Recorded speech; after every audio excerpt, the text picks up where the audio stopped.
Good morning, good afternoon, and good evening, ladies and gentlemen. Welcome back to SATAL 2020. I'm Moltar, and we're back with Gold League today. 4v4 action coming between Grim Reapers and Phoenix Task Force. Yes, my beard is gone. I shaved it off. My wife's like, you gotta shave. I need your beard at the perfect length. And beard trimmers, you know, my face just eats beard trimmers. It's like when I was younger, my hair just ate product. It was like, product! What is this? Out of here! And it would just refuse to do whatever you wanted it to do. My beard kind of does the same thing. You put lengthened beard trimmers or whatever on, and it just refuses to cooperate. So I have to shave it all off or use hair clippers and get rid of it all. But anyway, Grim Reapers taking on Phoenix Task Force in a Gold League matchup. Grim Reapers are still undefeated, and I think Phoenix Task Force is somewhere middle of the pack. So should be a decent showing from both teams. 4v4. Not as many Tomcats today, but lots and lots of Vipers. Who's going to get it all? Who's going to take the other one to school? I don't know. Are we going to see 2 rounds or 3? Let's check it out. But first, got to go through that sponsor reel.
Welcome back, ladies and gentlemen, to SATAL 2020. We are here, and I'm going to go through and talk to you about everyone that is flying. First, we're going to look at Phoenix Task Force as I flip over and pause something.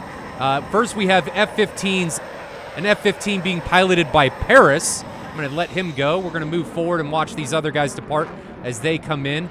Then we've got Kula in an F-14, and I'm not sure what the weapon restrictions are going to be today, but Kula in the F-14 now departing. Deathly now coming across in a Viper on the right side. And then we've got Anomaly in another Phoenix Task Force Viper. And then if we flip over to, let's give that one a pause. And then if we flip over to Grim Reapers, we have Leighton in a Viper. Who's the other one? Bear in a Viper, Squirtle in a Viper, and Signore in a Viper. And the guys from the Grim Reapers like to depart all together in their patented Flying V. So Loblo, how you doing? Just welcome you in here. Yep. How's everything been? You were going over the scores and everything for all of this stuff. Yep. What do you think's going to happen?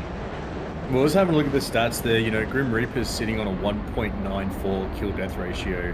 Phoenix Task Force on a 0.44 kill-death ratio. So big discrepancy in KD there. And, you know, coming from other games, stats don't, well, you know, they say stats lie, but that's a big difference in stats. So right.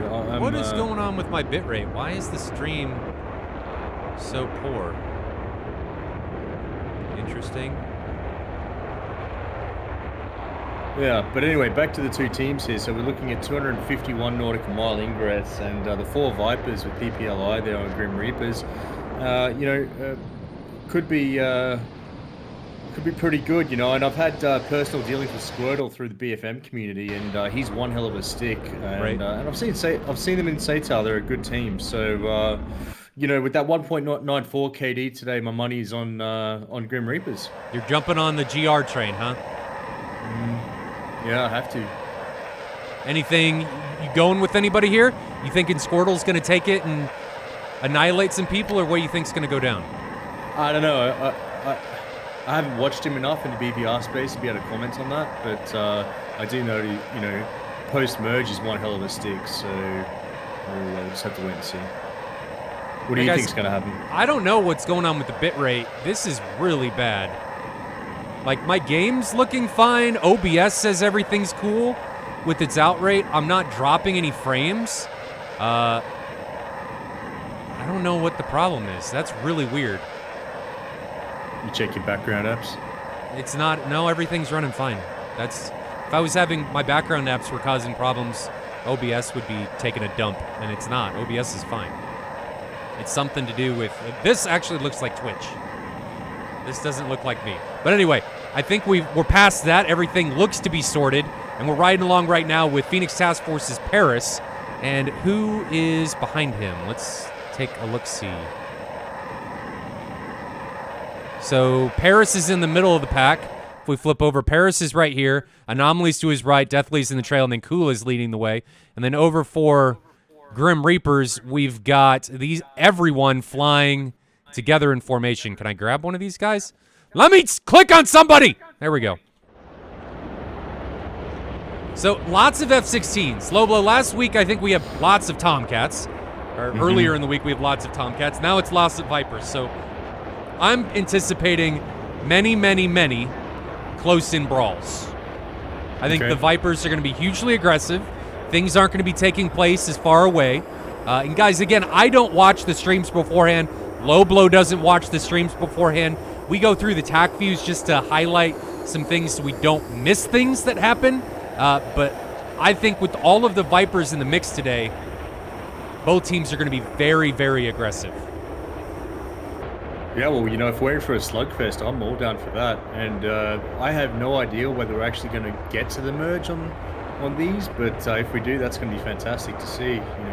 But the Viper brings some interesting plays to the table. It does have that ability to get ultra high and fast. If these guys did want to fly it on a sweep profile, which me, I'm always talking about my sweep profile, Mark 1.9, 40,000 feet plus. We never tend to see it in SATAL, which upsets me. But if they did decide to go with that, those AMRAMs are going to have some hot sauce on them when they get delivered. You would think so, and I think that's going to happen during the ingress today. So if we take a look at where everybody's flying from, this is going to be Guadada against Tbilisi, which is 250 miles. So more than enough time in order to get some juice on those missiles as they come off the rails there. So hopefully you get to see exactly what you're wanting to see. At least that's my anticipations for today. I'd love to, yeah. Seeing the Vipers down at mid-20s and Mark 1 makes me sad. I tried flying the Hornet yesterday, and I couldn't do it. I don't like it. Maybe the biggest reason I don't like it is because of that big fat rail that is right in your face in the cockpit. I'm so used to flying the F-16 with that open canopy that I just can't bring myself to do it. Plus, I hate the daddling. I was trying to get myself ready for the Jehemix update that's coming next week with the Hornet, and even with that coming, I can't. It's too bad. It's like trying to revisit an old girlfriend and not remembering why you left her and then talking to her again and be like, you're crazy. And then you jump out and get away from it. Well, the other thing that upsets me about the Hornet, particularly in BFM, is how it gets all wobbly. It gets this uncommanded yaw at certain times, and I haven't spoken to a Hornet pilot recently, but I would be very interested if someone in chat could let me know, is that a real thing in the Legacy Hornet? Because, man, if you're actually in BFM and all of a sudden the jet just starts yawing like that, back and forth, uncommanded, that would be pretty, unfit for purpose, right? And no, is this an update thing with regards to the Hornet? No, it's not an update thing. It's been around for ages. Yeah, I don't know. Shako asked which update? The update that's coming next week. I think it's going to have the Jehemix stuff in it. Oh, yeah. But something else that I noticed about the Hornet, man, it out-Gs the Viper. Oh, with yeah. ease. How does that happen? Yeah, well, it's definitely performing better than it should in 2-circle, and I think also in climb performance. I mean, we run the Hornet in the BFM clinic without pylons, and it is a BFM monster. But I don't... You could talk to me all day about sad Eagle and Viper drivers going up against BFM in Slick Hornet, but I don't understand how ED... I'm sad. I don't understand how you guys can update the Viper to a G limit of like 8.5 where you're not blacking out, but I can pull 9.5 Gs sustained. Not like max turn rate, but just sustained at like 600 knots and not black out. How is that okay? I don't get it. I don't get it. It doesn't make sense to me that the Hornet is allowed to out-G the Viper when the Viper was purpose-built to allow the pilot to maintain and pull as many Gs as possible. You're preaching to the converted multi. The thing there is that, you know, in 2-circle, after the merge, the Viper should be absolutely crushing the Hornet, and it doesn't in DCS. Well, I get, in a slick versus slick airframe, I get that, maybe the Hornet can perform. I'm not talking about performance. I'm talking about specifically the G limitations on the pilot are totally different. I don't want to bring performance into this. That's a totally different discussion coming in here. This is only pertaining to the G limits for the pilot in each aircraft being completely different, which I do not understand. Yeah. If anything, the Viper should be better in that because it's got a reclined seat, it's got the stick that doesn't move, it's purpose-built for higher sustained G loads for the pilot than the F-18 is, and I just don't get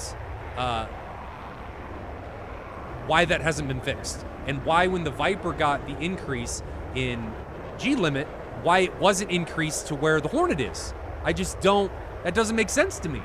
How can that be a thing? So I'm off my soapbox here. Loblo, you may want to turn down your, I can hear myself echoing out of your headphones into your mic. Okay, 1 second. Just a heads up. How's that? I think that's better. No, I can still hear myself, but it's faint.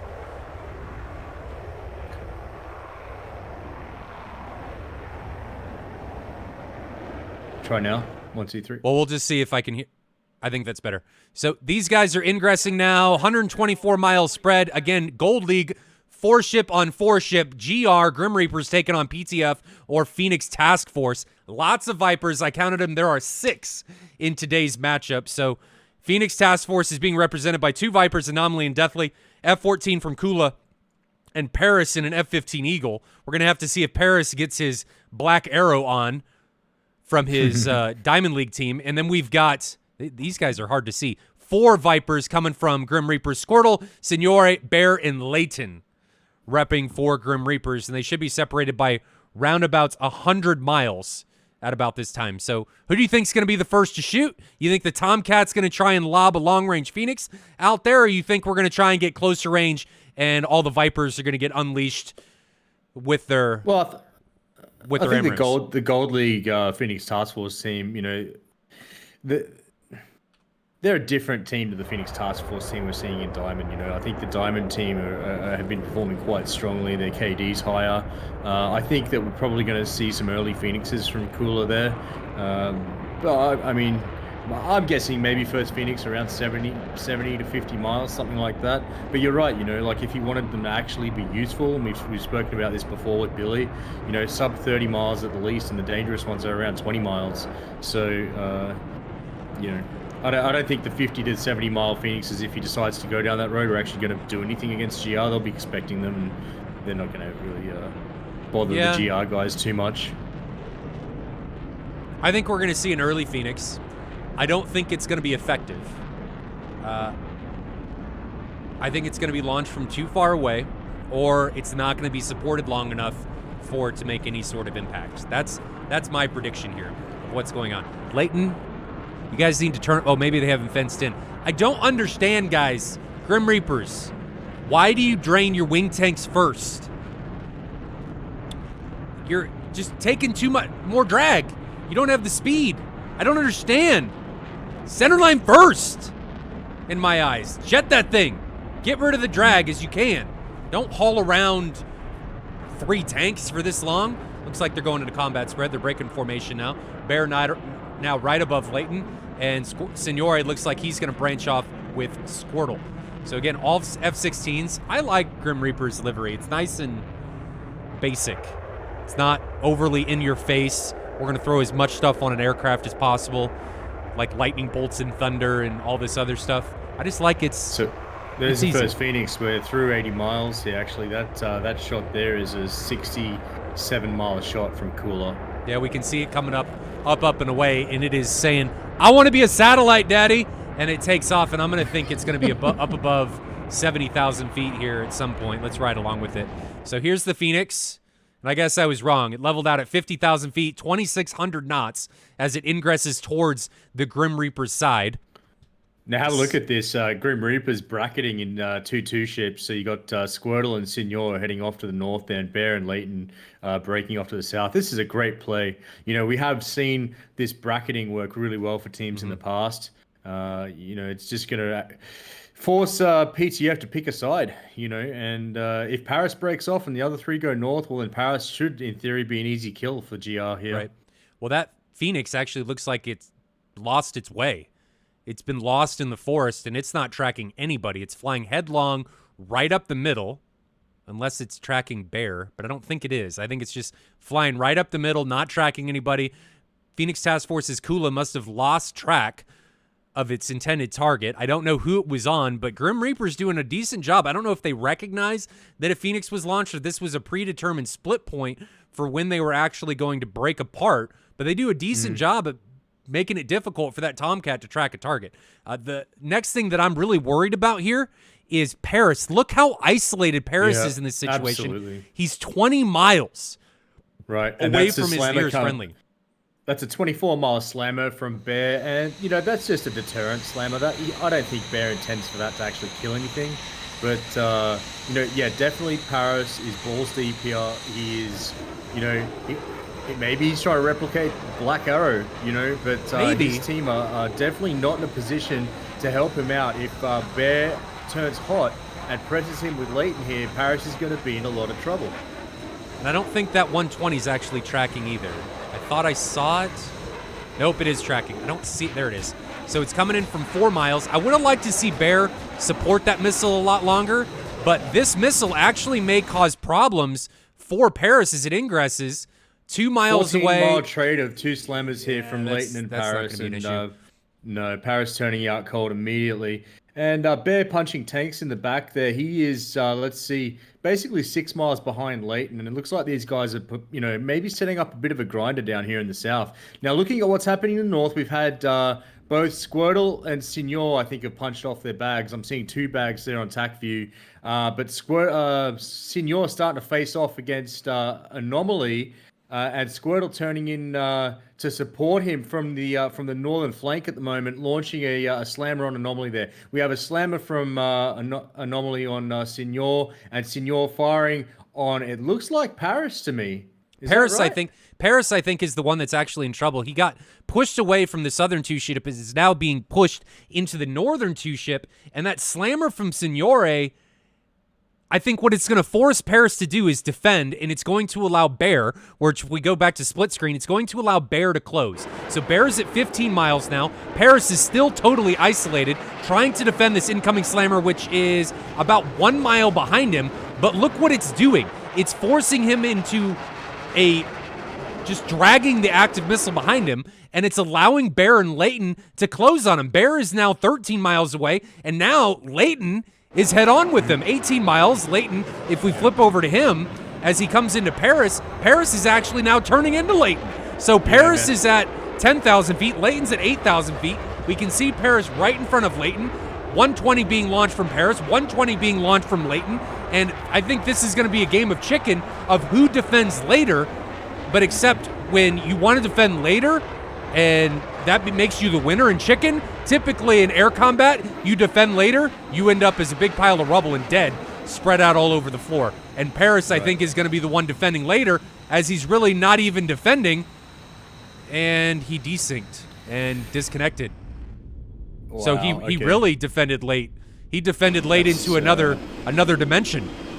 That's sad there. But hey, what a big brain play by Leighton to go that far south and net him in like that. Now look at this. We also have Deathly basically replicating the frolic of your own tactic here, which we just saw the F-15 perform. So Deathly now definitely out of position. We've got the Phoenix from Cooler up against Signora in the north there, which was fired from 17 miles. But I'm quite interested to see how this situation with Deathly is going to unfold, because he is definitely on a frolic of his own. Signore was actually really close to eating that Phoenix, but just line of sighted it at the very last moment and was able to get away from that. If he didn't get behind that hill and was that low, he would have taken a big old telephone pole-sized explosive right to the dome. But are we down to a 3v3? Did I miss somebody dying? No, Squirtle's just way up there to the north. Okay, so we are down to a 4v3. I really don't like we continually see this out of Phoenix Task Force in this round, specifically where Paris was first. There's just a lot of isolation in singletons, and they don't really provide mutual support or situational awareness with one another. But Leighton may now be getting isolated himself as he's tunnel vision in here onto Deathly, and Deathly looks like he's trying to drag him into Anomaly. I want to see Anomaly and Kula break off of here and come back to support their wingman. Deathly now recommitting in on Signore. God! I always have problems with your name. I'll get it eventually. But Deathly's now head-to-head with Signore. And Signore, this is going to be another game of chicken. Viper on Viper. Who's going to be able to come out here in the best case scenario? Who's defending latest to give their missile the best potential amount of energy? And I think it's much faster. He came into that 1.2, and Deathly was sub 1 there. So, he did, but Deathly waited a lot longer to launch his missile, and Signore has bled a lot of his energy there in defending that. So now we've got Deathly defending the missile. I think he's going to get away from it okay, and Signore got away from his okay too. So both of these guys were able to get away from their incoming threats. No harm, no foul, but Deathly, I liked that he waited a bit longer to launch that missile, imparting a bit more energy on the missile as it got closer and closer to Signore. Squirtle now launching onto Kula. Kula immediately defends. Got a Phoenix off at Signore, I think, there as well. Was that supported long enough to make it any type of a factor here? It's definitely going to have more potential energy than the AMRAAM that was launched on him, but now I think the bigger factor is Leighton. Does Leighton see Deathly? No, I don't think he does. Within they're 4 down to miles. 4 miles right now. And the thing is, Leighton's got a 120 tracking him as well. He's going to be fine here. But Signore eats that Phoenix. So good Phoenix launch that was launched from inside 20 miles, and Signore got poked. He got booped, and he got booped hard enough that he lost all of his wings. But his pilot's still trying to stay in it and kept him in gate. But guys, if you don't have wings, your plane doesn't fly very well. But the next one that I got to be worried about is Deathly. Deathly's in trouble, man. He's got 7 miles. Bear has all the SA in the world on him right now. Well, not only does but that 120 from Squirtle. Yeah, that's the dangerous one. From high to low, Deathly didn't notch it correctly. Wasn't slow enough to be able to notch it. Dumped the chaff. Was like, where'd the missile go? And stopped dumping chaff. And the thing just came down and went right through his forehead from the top of his lip vector, and he gets taken out. So this match got started, and it has just been going. And now Kula is the one that's totally isolated. So Kula is now ingressing against the 2-ship of Leighton and Bear, and Leighton, I think, is going to be the Reaper that's going to take down Kula. There goes the Phoenix. Is that going to be a problem for anybody on the Grim Reaper side? So Kula launches the Phoenix, immediately starts the defense, and there's the Phoenix. Let's ride along with it and see if it's going to be able to take anybody out. Looks like it's on Bear. Bear, you are in trouble. You are too fast to be able to notch. Oh, man, that barely missed him. He notched it at the last moment, and now it's Kula who's in trouble, being run down by Leighton. Yeah, it looked like it got notched just at the last second. Just at the last moment. Just went dead right there. Not even the last second. But I like what you did with barely missing there for Bear. Haha! I didn't mean to do that.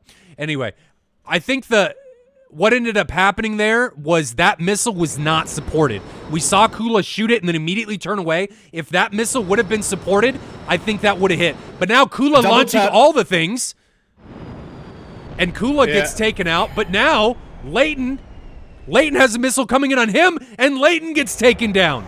So and now Anomaly's on the run from Bear and Squirtle. We're in a 2v1 right now. Yep. So Anomaly did really good about capitalizing on the opening that was given to him by Kula getting taken out on Leighton, but now Anomaly is the only one remaining. We can see him here now down to the south. Anomaly all by himself being chased by Bear and Squirtle. I don't know that I like these long-range shots from Bear. I like them. Let's check out where Bear's at. So Bear is at 13,000 feet. He's launching these 13-mile, 12-mile, 120 shots. And I think what he may be trying to do is just give Anomaly something to think about to continually force him on the defensive. So we can see that Anomaly is starting to edge around. I would have liked to see Bear, instead of launching at 13 miles, to wait until he starts to see Anomaly come around and then launch, which he does now. 1.3. He's turning hot. Anomaly's turning hot at Mark 1.3. Anomaly at 12,000 feet. Is going to eat this. No question.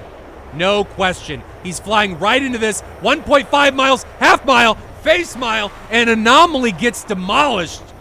Anomaly is now an anomaly for the rest of this round, as there is nothing left of him, and his pilot says, I've had enough. I'm out of here. Well, he doesn't because he's going down with his ship. But man, hats off to GR in that round. You can't beat good tactics. And I mean, if you've got bad tactics and they've got good tactics, you're just not going to win, are you? And I think that GR had a good, solid game plan going into that with the early bracket. They were definitely supporting each other mutually with the two ship or the element tactics there, and they just seem to have their. And this is the last time we saw them fly as well in Gold League. They just have their finger on the pulse. They've got solid element tactics, and we didn't see that from Phoenix Task Force. We saw the Black Arrow tactic, except these guys weren't pulling it off like Black Arrow did. So right. The downfall of Phoenix Task Force, I think, in this round was their inability to press. Not their inability. I won't say that they don't have the ability. It was that they were pressing as singletons, and they were always being capitalized on by two ships of Grim Reapers. And the two kills, I think, that came for the Phoenix Task Force side came from Phoenixes, hence their name. Both of them, I think, were at the behest of Kula, who was able to put the AIM-54s and get their Grim Reapers numbers. AMRAM versus AMRAM, I think Grim Reapers had a significant advantage in this round, seeing as they came out with two pilots still remaining, now headed back to Godada. I'm not sure why Anomaly recommitted at Mark 1.3 there. I don't know. It may be because he recognized that there's no way I'm getting away from this. He figured I might as well recommit. I don't think he recommitted in the best place, but I think he had the right mindset. I would have tried to recommit maybe in some mountains, in some high terrain where you could have lost some terrain. Bear points out it could have been due to the zone. They did push him quite a bit back towards their base. He could have gotten the zone warning, and if you leave the zone, you're effectively done. Yeah. Nick G214, yes, these are pre-recorded, so we are fast-forwarding back through the RTB to Godada. I try to make these as condensed as possible. Quick shout-outs to Monk and Gordo B for dropping some gifted subs. I see one to Fardad, Captain Cleveland, and Moab the Only, and I think there's actually a few more. Gordo B gifted a community sub, one to Anti-Static, and I think we're caught up. So several gifted subs being dropped by Monk and Gordo B so far. And Squirtle and Bear are really high. Squirtle's at 47,000 feet. Yeah. I don't think these guys have any problems with fuel. It would be super interesting to hear GR's comms, and my bet would be that they're pretty concise, pretty punchy, and the guys they're working well together. You can see that reflected in the TAC views, and we've spoken about train like you fight like you train, and then when you come into SATAL, you've mentioned a number of times how important it is to fight how you have trained, and so the thing is, you can't really, if in Phoenix Task Force's shoes here, you can't really just all of a sudden throw down in a manner that's completely different to what you're used to, right? And they're going up against a pretty well organized GR team here, so I'm a little bit doubtful as to whether they can pull this together. Yeah, I think they had the right amount of aggression, but I just think their tactics didn't step up to the plate there in the first round against what GR were putting down. So. Yeah, that's what it seemed like. That's definitely what it seemed like. Does DCS support multi-screen beyond 2 split screens? It doesn't support split screen. I'm actually having to run multiple clients. So, but you can do things like run 3 monitors for a single viewport, but that wouldn't really do what I wanted it to do here, unfortunately. At least I don't think. No, it wouldn't. No, it wouldn't. But Grim Reapers are now finishing their RTB back to Godata. Squirtle's descending. Looks like he's going to do a bit of an overhead. He's at 450 knots. Well, he may go back in. He may turn back in. There he goes. So he's not going to do an overhead. It looks like he is going to do an overhead. There goes a bunch of chaff or flares or something. Those are flares. If I knew, I should know what these things are. What is a good speed for an efficient notch? As slow as possible. As slow as can be controlled is going to be the most effective way to notch. Do you have to be slow? No. But being slow opens up your notch gate. It makes the notch gate wider and makes it easier to notch. So Bear puts it down. We're going to see Squirtle put it down here in just a moment.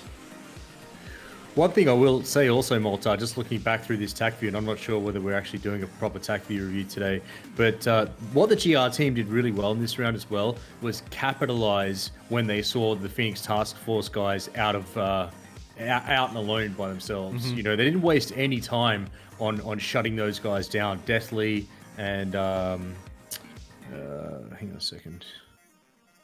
Paris right at the start there. Right. You know, they saw them by themselves and they just came in and shut them both down. And that's what I like to see. They capitalized on the mistakes made by their opponents, and that's what you need to do in any type of competitive environment. If you're not able to capitalize on mistakes, you're going to be the one that's being capitalized on, and you're going to go out as a loser in the round or the matchup. But guys, that ends round 1. Grim Reapers are leading 1-0 over a pretty dominant showing. Phoenix Task Force's Kula got 2, but Grim Reapers are able to win it round 1 with 2 pilots remaining. Round 2 coming at you here in just a minute.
Welcome back, ladies and gentlemen. We are here back with Phoenix Task Force Aquadata, and something I feel like I do need to point out is they only have 3 pilots going into here to round 2.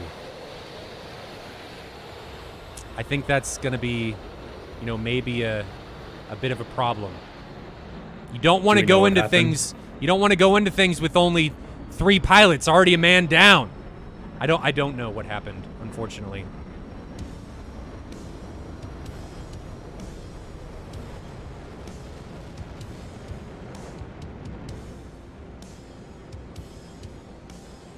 These guys are departing. Tomcat now departing for Phoenix Task Force, being represented by Kula. How do you think that's going to impact them here, Loblo? I think it could be decisive, to be honest. Even if Phoenix Task Force put up a good fight, being a man down when you've only got 4 to begin with is a huge part of your team that's not there. I mean, we just saw GR, how effectively they were able to operate by doing that early bracket and employing element tactics. Well, half of your team cannot employ element tactics if half of that element isn't in the server to begin with, right? Right. Yeah, that makes sense. Well, it is Phoenix Task Force with 3 pilots and not GR. I know. Oh, okay. But what I'm trying to say is that if they did decide to actually step it up and employ some decent element tactics, yes. that's going to be physically impossible for them to do that. Yeah, that's going to be rough. That's going to be hard. So we'll have to see if they're able to overcome being a man down. He could give them the inspiration that they need in order to make something happen. So they do have potential here. We're just going to have to see what ends up coming to fruition. My bet's on Kula making something happen here in the F-14. Because I think if things need to happen, they need to happen before things get close. Because when you're outnumbered in a brawl, things have a tendency to not go well for your side. So Kula is really going to really have to pull some stuff, every trick that he's got in his bag out in order to take this round 2 in their favor and send us into a round 3. Right. Well, I wouldn't be surprised if Phoenix come out of the gate pretty hard on this one. I think they've been around long enough to know that if they're passive, being a man down like this is actually going to work out really poorly for them. Right. So I think they're going to amp it up, and we're going to see a pretty spicy round here, I think. I think so too. I think once this starts, it's going to happen very, very quickly. At least that's my anticipation of what's going to happen. Do you have any idea of who to watch? Well, I just think we need to keep a close eye on GR and their elements, and if they decide to go for the bracketing again, whoever pairs off against the singleton, if that's what we're going to see, we need to watch that fight carefully, because that guy's going to have a tough day on his hands. Right. Or they could stay all together. All 3 could stay together. They may not break up into 2 ships. That's my hope anyway. I want to see them stay together, not break apart. You are already a man down. There's no reason to put yourself in an undermanned situation. Just stay together as a 3 ship. Your odds of taking it against a 4 ship are a bit better in those situations instead of trying to come in a 2v1.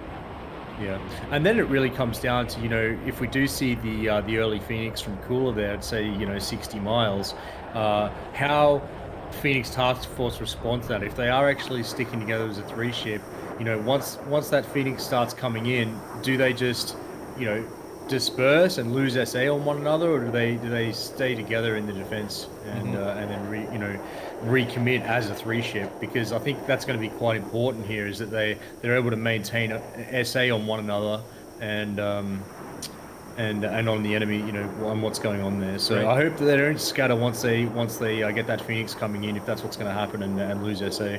Well, what do you think's going to happen to Grim Reapers on this side? What do you think their mindset is going into this, recognizing that, hey, the other team may be down a pilot?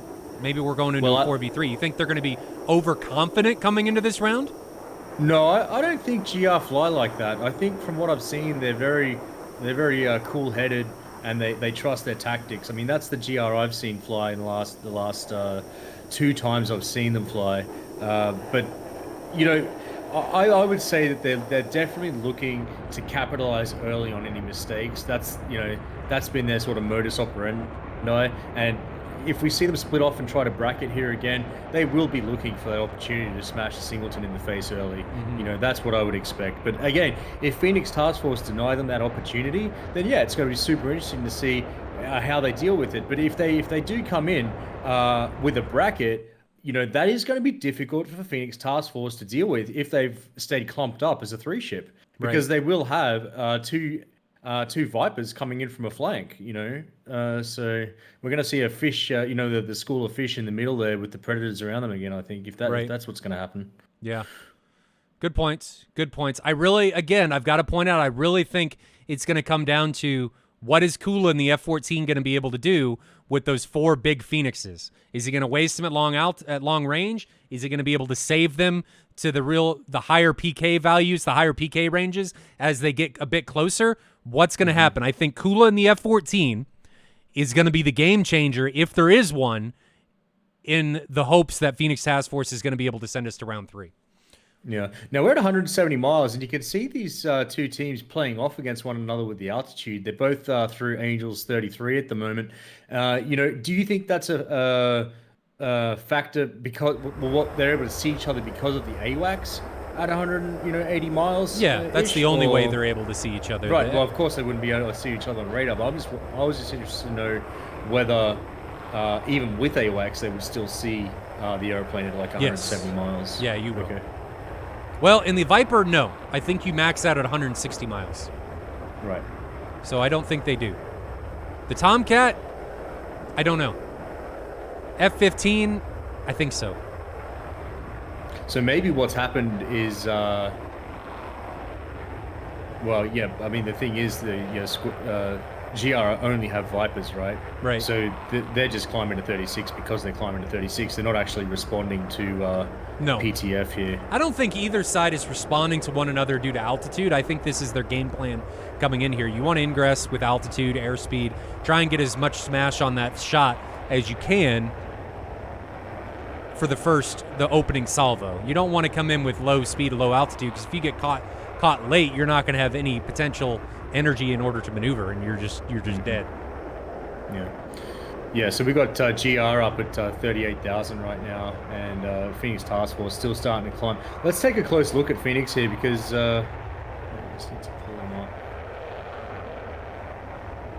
All right, so we've got Anomaly out to the right, line abreast with Deathly, and then Cooler in the 14 just hanging back by about, 4 miles at the moment. So yeah, Anomalies, they're not too separated. 5 miles, that's not bad. They're kind of in a stinger formation, so 5 miles separation between Deathly and Anomaly, and then you got Kula back here by himself. I'd like to see Kula somewhere back here, a little bit further, provide more mutual support coming through, so when these guys get closer to the action, he can give more information to the lead 2 ship. But as you get closer, you lose that ability to scan what's right on top of you. You want to be back here, because you can't really scan what's right under the aircraft. You got to be back a bit. You're going to get a better picture as you're back away. Yeah, you lose a bit of the potential to provide mutual support, but I think it's a cost analysis that is it's a cost savings or cost something that's worth taking. Yep. Now, if you were in Phoenix's position here, man down, what would be your tactic? I think you try and make something happen with the F-14 to try and equalize things, and then once you equalize things, you go aggressive. And make sure that you stay together. I think that's my game plan that I would take. If things are able to be equalized, it's anybody's game. And actually, if Phoenix Task Force is able to impart the first casualty on Grim Reapers, I think they're actually gonna be in the driver's seat, because they have the motivation and the excitement that is going to catapult them forward, whereas Grim Reapers are going to be kind of on that downhill slide morale-wise, and they have to overcome that in order to win the round. Now, if Grim Reapers get the first casualty, I think it's just going to be a bloodbath. Yeah. Now, did we just see Deathly punch his center bag off there? Is that what happened? Yes, he did. So Deathly punched his center off. Did Anomaly punch his center? Anomaly and Deathly both punched their centers away. All right, and that could be, something good for them. They're not carrying that extra weight down the center line. They're going to be able to defend better than GR, who are carrying 3 bags. Well, they're going to impart more speed on their first launch missile because they're going to have more energy as they come into the merge, as long as they stay in gate and dive as they come in towards Bullseye. Now, if they don't do any of that, it really doesn't matter. Now have a look at GR here. They're not beak to beak with Phoenix anymore. They're just sauntering up there to the north with the guys on the gimbal limit. It looks like. Yeah, they're not doing that spread that they did last time. The break apart. Maybe they're just waiting. It looks like they're trying to get closer to the mountain. So if we take a look at one of their aircraft, we're riding along with Leighton. Yeah. They're in the mountains. So the flatland is further to our south. You can see that, the initial ridge that separates. And then looks like they're trying to drag this into the higher Whitecaps. Interesting. Yeah. And looks like this time they're going into more of a wall formation than they are to 2 chew ships like they did last round. Yeah. Man, if they can wrap these guys up in the middle, I think Phoenix are going to have a tough day ahead. Because they need to pair off, and the problem is they can't face off against 4 jets on a wide front if they're a man down. So like you say, that Tomcat needs to do some early work here to try and level things up. The Tomcat needs to make something happen early, because if this ends up going into a merge, I think it's all bets are off, but I really got to say that Grim Reapers are going to have the advantage. So if Kula, again, is able to capitalize on one of those Phoenixes and make something happen, it's going to equalize things totally, if not give Phoenix Task Force a bit of an advantage because of the morale swing that would take place. So let's grab Kula. Man. I'm excited, dude. The tension that's building in this fight, the way these two teams are facing off against one another, the fact that one of them's a man down, it's all good stuff. So there are the other Grim Reapers pilots out there over the shoulder of Leighton. Kula is about 3 miles behind his lead 2 ships. Where's the other one? Through 60 miles now. There's the other one. The guys in chat, we're about 60 miles away here. I'm thinking the first Phoenix is going to be coming off here really, really soon. I'm betting around 50 miles. Quick shout-outs to Monk and Gordo B for the continual drop of gifted subs. Monk gifts one to Wild Claw, Gordo to Doom Sniper, Monk to the Aerospace Professional, and then another one to Alpha Gator. And there goes the first Mark 60 being launched by Kula. There it goes. Is it going to connect on anybody is going to be the question. And if this one doesn't, is there going to be another one that's launched soon after that is going to be able to do something? So if this one doesn't connect, will it at least cause chaos in the Grim Reaper side? Yeah. Now, just for chat, just so you know, between the northernmost and southernmost GR jets, we're looking at about 18-mile spread. Between Phoenix Task Force, we're looking at about 8 miles. So, a GR covering a wider front here. Riding along with the Phoenix as it ingresses against the Grim Reaper's line. Looks like it's targeting Squirtle. It's still got a decent amount of airspeed, 1,700 knots at 34,000 feet. AIM 120 being launched from Bear. That was from 38 miles. Now, it's not a bad shot, but when you're flying competitively, odds are this is going to be defended early. Looks like it's coming in on Deathly, and that Phoenix is tracking nobody. So really good job. I continually have to give Grim Reapers credit for making these Phoenix worthless. This cross block formation or on procession that they're doing is doing really, really well. So that missile isn't that it's unsupported. I mean, maybe it is, but it's just not. It's losing lock, and it's not tracking anybody. So really, really good job by Grim Reapers for defeating those Phoenix. But also, you've just had the 4 GR jets all punch bags at the same time. So nice coordination there, obviously. They're the coordination is cool, but also I don't know that I really like the holding on to bags if you're out of fuel. I like you to punch it as soon as it's gone, because if you don't do that, you're taking away fuel just to jettison at the same time, where that fuel may be the difference between winning a round and losing a round later. Now, hang on a sec. We got 2 Mark 60s. Are these the Mark 60s? Yep, coming off from Kula. Two Mark 60s at 23 miles, and they're both tracking Bear, I think? No, I think one's on Leighton. One's on Leighton. Yeah. So here's the one on the one right there is on Leighton, and then this one is on Bear. So let's go to split screen so you guys can see this. The one on the right is on Leighton. The one on the left is on Bear. Both of them look like they're going to be defeated fairly easily. I'd like to see Bear, who's the low contact on the left, do some energy maneuvers to try and bleed the Phoenix out of energy, but you can see how fast the Phoenix gets bled out of energy. It went from 2,000 knots now down to 1,000 knots, and it's totally out of gas. And Leighton's Phoenix is... Oh, Leighton, no! Oh, Casper flew through him. Casper, the Phoenix was the friendly ghost and just flew through him, so Leighton got really lucky there. Wow. I'm betting that was an actual unsupported missile, but we just didn't get the shooter's track. So now Signore's got a 120 coming on in him from, I think that's from Anomaly, and that is not tracking. So lots of things really not happening. The F-14 is only going to have one Phoenix remaining coming into this. And is he going to be able to make... gone in. Oh, he's C-fitted. Yeah, he did. He flew into the ground. And that may be did he black out? I didn't see how many Gs he was pulling. But we're down to a 3v3 now, ladies and gentlemen, as Signore, much like the first casualty for Phoenix Task Force, went into the ground. I don't remember who it was last round, but we're down to a 3v3, and I think the momentum now has got to be with Phoenix Task Force. Well, now, if anything, Squirtle's out of position a little bit here. Yeah, but I think Squirtle's in a really good position ingressing on the right side of Kula. Kula's about 10 miles out in front of him. So let me give you guys the split screen so you guys can see exactly what we're talking about. But nobody is supporting Kula in this situation. Everybody is cold. Anomaly, if he were to recommit here, would be in a perfect position to take out Kula. Let me give you guys the view here. Well, no. Anomaly would be in a perfect position to take out Squirtle. Sorry, yes, take out Squirtle. But now I think, yeah, there goes the 120 from 5 miles onto Kula, and Kula, I think, is in a bank turn and doesn't realize that AMRAAM's coming head in on him. Yeah, he just rolled out. He's going to be now getting the missile warning. Where is it? Kula's in trouble. Where is it? Here, there goes the Phoenix, and Kula gets smacked by an incoming 120. Let's get the map here. He gets a Mark 60 off. That's going to be chasing Bear.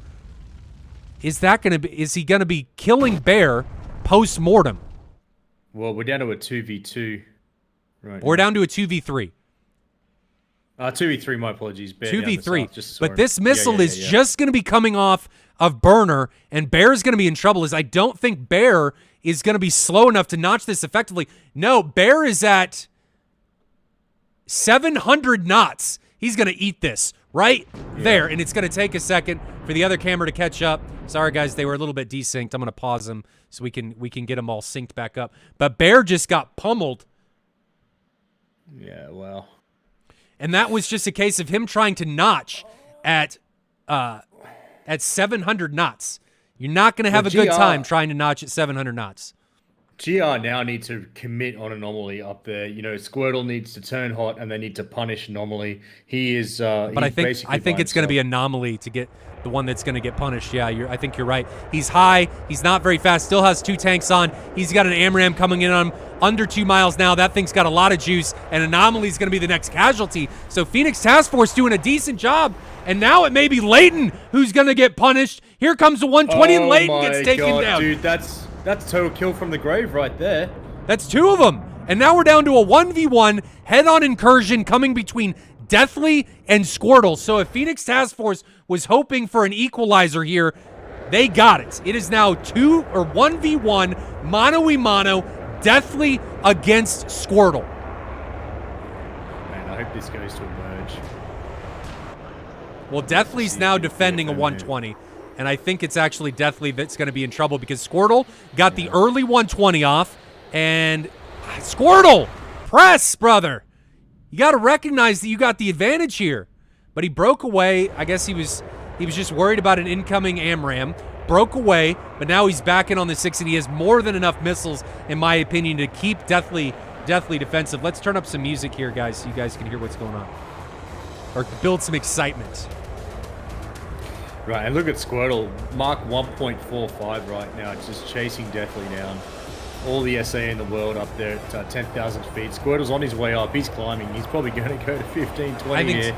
Squirtle's he has all the advantage. He got his altitude. He's firing early. That one's from 6 miles on a low or a high to low contact. Deathly's in a bank turn. Deathly just eats this. There's no way he gets away from that. Turned right into it. Got the missile warning way too late and gets bamboozled by a missile he didn't know that was coming. And is taken out of the fight. So well done Victory roll by Squirtle. Victory roll from, I don't know. Did he do a roll to try and, wait. Who, Why Squirtle? did he aileron roll then? No, Deathly. Yeah, that was... Sometimes if you do a quick roll, you can get away from incoming threats, but well done by Squirtle in there.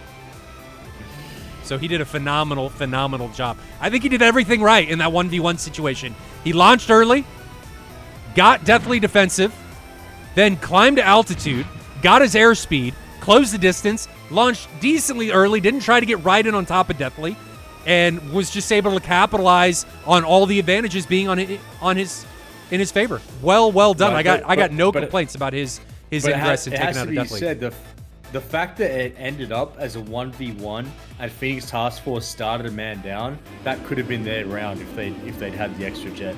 Oh, for sure. Hats off to Phoenix Task Force for taking that from a 3v4 to a 1v1. Well done. Well done. That was, and it didn't come on the back of the Tomcat, though. I got hats off to Kula for 3 Phoenix kills, at least one from the grave. So well done. Monk drops another gifted sub. That one to Tim Robinson 59. Thank you very much. And then I've seen several people drop bits. Carbon dropped 100 bits. Monk dropped a bit. Some other guys have dropped several bits. Monk dropped another gifted sub. Or no, he subbed and said great match. Indeed, that was a quick match. Down and dirty. They got into it. In that last match, ladies and gentlemen, once the first casualty took place, the whole match was over in 3 minutes. You know, it begs the question, though, Malta. If Phoenix Task Force can fly like this in the second round, why didn't they fly like that in the first round? Why feed jets in one at a time and basically hand a round away like that? That's probably the big nerves. question in my mind. Yeah, probably nerves. Be my guess. You know, nerves are going to get the best of you. It's going to happen. There's not much you can do, especially in the new teams that are just coming into SATAL and stuff. It's gonna happen. There's not much you can do about it. You just it'll go away with experience, and I think Phoenix Task Force is on the right road. They could have just been nervous coming in against Grim Reapers. Grim Reapers are #1 in their division, so anytime you're playing against the #1 dog in the division, it's nerves happen, and I think we just saw that in round 1, and maybe in round 1 Phoenix Task Force realized, hey, we can do this, guys. And they really turned it around. And I think if they would have had 4 pilots, that could have gone even at 3 pilots, that could have gone a totally different way. The difference there at the end of round 2 was altitude, and Deathly defending and not recommitting early enough. Well, Alpha Gator, Phoenix, if you're listening, public service announcement from Loblo: please stop feeding jets one at a time. Yeah, I think that was your downfall. I think that was the downfall, and I think that just came down to nerves. Alpha Gator asks, how do you think the new F-18 HMD update will affect SATAL? I don't know. I'm worried about it, but I don't know what it's going to do. I tried flying I talked about this earlier, where I tried flying the Hornet yesterday. I can't do it. I can't do it. But I think, in my personal opinion, it's going to have an impact. To what state, I don't know. Aronov says it'll probably be banned or included in the weapon restrictions.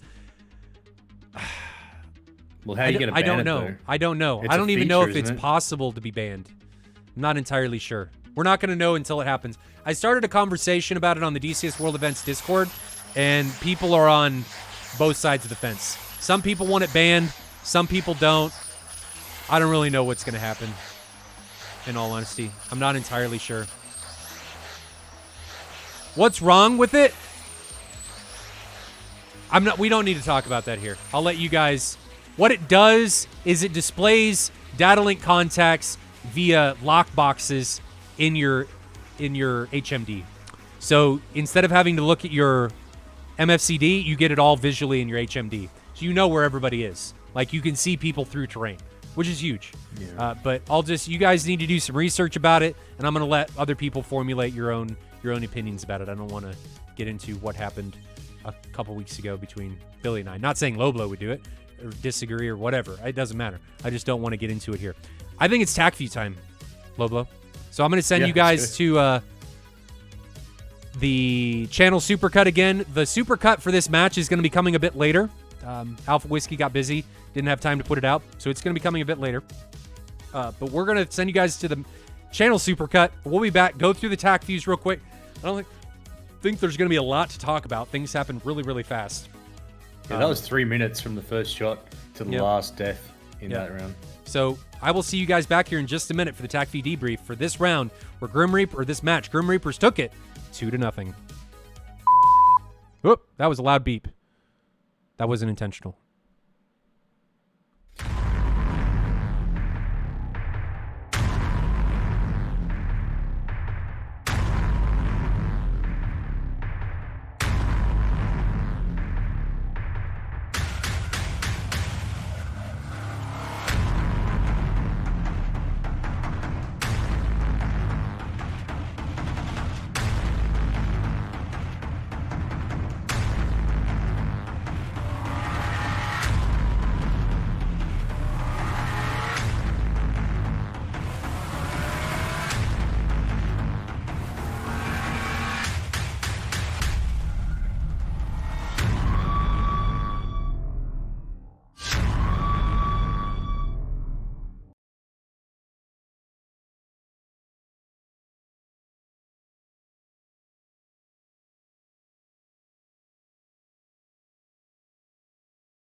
Welcome back, ladies and gentlemen. We're going to do this quick and dirty. Nothing really came to mind when we were watching these rounds. Something I did like that we can talk about again is Grim Reapers do a really good job of spoofing these incoming Phoenixes. I got to give them massive kudos for that. They do a really, really good job of making that happen and doing it repeatedly.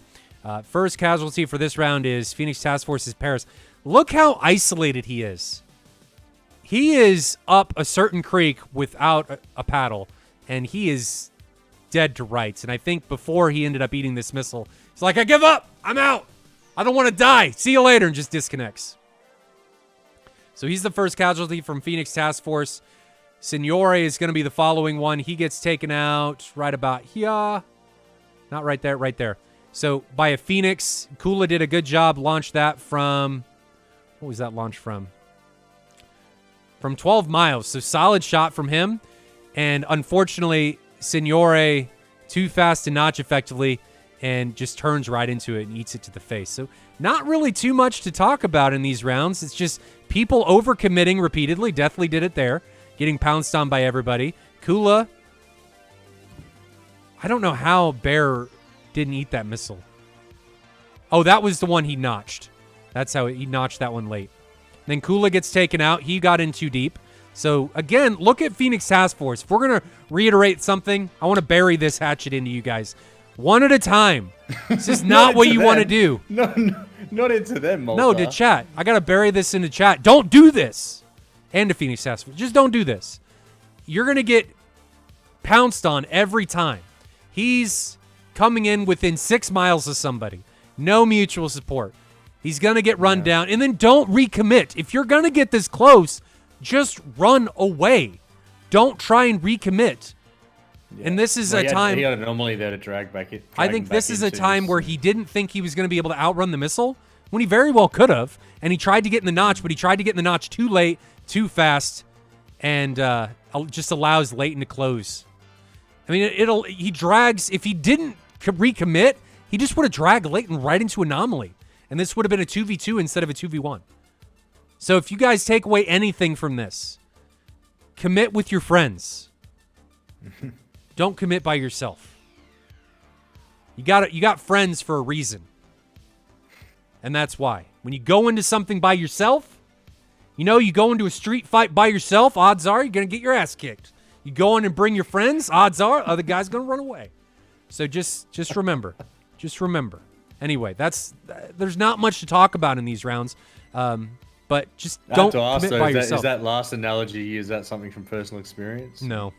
I was always the big guy in school, so nobody really wanted to screw with me. I mean, in high school, I was 6'4". I wasn't as heavy as I am now, like 200 pounds. And nobody, I mean, I was bigger than everybody. I was full height as a freshman. Everybody thought I was a senior. And nobody wanted to do anything. Everybody thought I was just angry at them for just looking at them. Like, I'm sorry. I'm not an asshole. I'm just big. Sorry. But, I don't know that from experience. So 3v4 coming in here for Phoenix Task Force in this round. And they do a decent job of staying out late. And this is the one where Signore just plows into the ground. I don't know what happened here. Yeah. Maybe he just hit a tree trying to get away from that AMRAM. We're down to a 3v3. It does happen. It happens to the best of us. Down to a 3v3 now. And then this is another situation of Kula committing into a time where he shouldn't recommit. They have data link, and maybe they didn't see these guys because of the mountains. This is the fight area that Grim Reapers tried to set up. PPLI maybe from Bear and who's that? And Leighton back there, giving Squirtle the information that he needs. But Kula just ingresses too close to Squirtle and gets taken out. Now we're down to a 3v2. But Kula able to kill somebody from the grave, gets this Phoenix off, and Bear just finds himself a bit too close. Needs to recognize that when you're launched on from under 10 miles by Phoenix, you are not going to outrun it. You either need to line of sight it or notch it, because it is going to outrun you, right? It is the horror monster that is always faster than you. And if you are not... I'm really so good. Go ahead. Well, I'm confused as to why that Phoenix just went rogue at the last millisecond there. This one didn't. This one kills Bear. Boop. No, yeah, that's right. The other one was earlier. It was earlier. Yeah. It was earlier. It was... So when we see missiles go rogue like that, it's usually because of shooter defender desync or shooter server desync. So odds are that missile was trashed. We were just seeing as a desynced missile. And that's just the view we got. So Kula able to take down Bear. Bear tries to outrun that missile, and I think recognizes right about now that, hey, this missile's still way too fast and is closing on me really, really fast. I'm not going to be able to outrun it. So he ends up trying to notch, but notching at Mach 1 is not going to happen. And he doesn't even really notch. Doesn't even really... I don't know what he's doing. Bear, what are you doing? It's like you tried to run away and then decided you didn't want to run away and instead wanted to die. And the Phoenix caught you. So now we're down to a 2v2. Leighton puts a decent 120 out onto Anomaly, but Anomaly kills him. There's a lot of, people trading. And I think it's because they're not defending immediately after they shoot their shot. So Leighton shoots. Don't try and go continue head on. Turn around. Don't do this. There's no reason to do this. Just break away. All you're doing is allowing your opponent to get a last-minute missile off on you and take you out with him. So Leighton gets taken out with him, and now we're down to the 1v1 situation from Squirtle. And I like this early shot from Squirtle. It's launched from... Let's grab Squirtle. It's launched from 12 miles, from high to low, 31,000 feet to 6,000 feet. I really like it. I don't think Squirtle thinks that this missile's going to hit, but what it does do is it forces Deathly to defend. It forces him to defend. Instead of Deathly turning cold, the only option he really has in these 1v1 situations is you have to notch and then immediately go offensive. If you go full cold in a 1v1 situation against a high-flying contact, you give him all of the advantages. Everything. He now has the altitude on you, he has the airspeed on you, and he is hot on you while you are cold. So now you have to do a full 180 to be able to engage him while he doesn't have to do anything. The only thing that Deathly could do here is notch and then commit. Turning around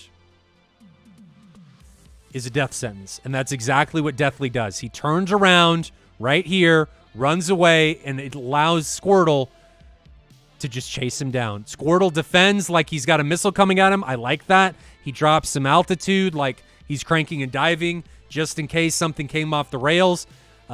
He could have zoomed in and watched, but he didn't. And then immediately on the recommit from Squirtle, he starts to climb again. You can see his altitude building, his energy building. He's in full gate, Deathly needs to be in full gate here. It's his last fight. Maybe he's already out of it, fuel, and he doesn't have the fuel left to go into full blower, but Squirtle does everything right, runs him down, and by the time Deathly decides, hey, I need to try and recommit here, it's too late, and he gets a missile right in the face. Yeah. I feel bad for PTF. You know, they put up one hell of a good fight in this second round, and they really just, you know, I know you said nerves to the first round, but guys, just come to these rounds with a solid tactic and employ a solid tactic right off the bat. You know, like, yeah, the feeding of the Jets one at a time thing really let you down in the first round there, I think. And when you're coming up against a strong team like GR, you just, you know, we've seen you can fly. We've seen you can do a good job. So I just don't think they can afford to throw away a round like that, like they did in the first one. Right. You know, because then this ends up happening when you end up a man down and you're scrambling to survive. You know, they did turn around into a 1v1. They very well would have won that round if they'd had the fourth man. But yeah, it just goes to show, doesn't it, like how important it is to be on top of your game right from the very start in SATAL. Right. It does. Yeah, if you're not on top of your game, somebody's going to make you pay for it. And I can't... Phoenix Task Force, they're not the only teams to do this. Lots of teams do this. I mean, good teams do this. I've seen plenty of good teams do this, so I don't want anybody to think I'm picking on Phoenix Task Force. It's just, this is my analysis of what I think led to their downfall in these rounds. And if they didn't commit one-on-one, we saw what they could have done here in round 2, being a man down. I mean, they have the skills to be able to take it to Grim Reapers, and they were very, very close. Squirtle just put on a clinic here at the very end on what you should do in a 1v1 BVR situation and takes Deathly out. So I got to give him all the props in that situation. But guys... Yeah, but it is, I will say one last thing as well. It is nice seeing some of these names come through and knowing these guys from BFM and knowing that if they do get into a merge, they are really solid sticks. And we very rarely get to see it in SATAL. You know, definitely not as much as I would like to see it, but it's nice to know that, you know, these are strong pilots, not just in BVR. They are right across the board strong pilots. So it is good to know that once they get into that merge, they can handle themselves. Yep, absolutely. So, guys, that's going to bring us to the end. That was a quick matchup. I'm going to check and see who flies next. Now, you got BVR this weekend, Loblo? Is there a BVR stream, or is that next weekend? No, it's a 1v1 BFM tournament tomorrow. Oh, sorry, that's what I meant, BFM. BFM, excuse me. Yeah, we got some really strong pilots who have signed up for that again. So tune into my Twitch tomorrow. I'm actually flying in it as well. We got, you know, big names in there like Tor Savior, Ace, Dylan, Cinemas. Play School actually signed up for it again as well, believe it or not. So now this is 1v1. It's not Pilot X versus the world. No. This is just a 1v1 BFM tournament, and the guy who wins this gets right of first refusal to be Pilot X number 2. And that Pilot X comp will be next Sunday. Okay.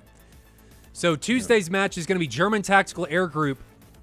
No, it's not going to be. It's going to be 343rd Naval Air Group against Tactical Fighter Squadron. That's Tuesday's match. Thursday's match is German Tactical Air Group against Eclipse Task Force.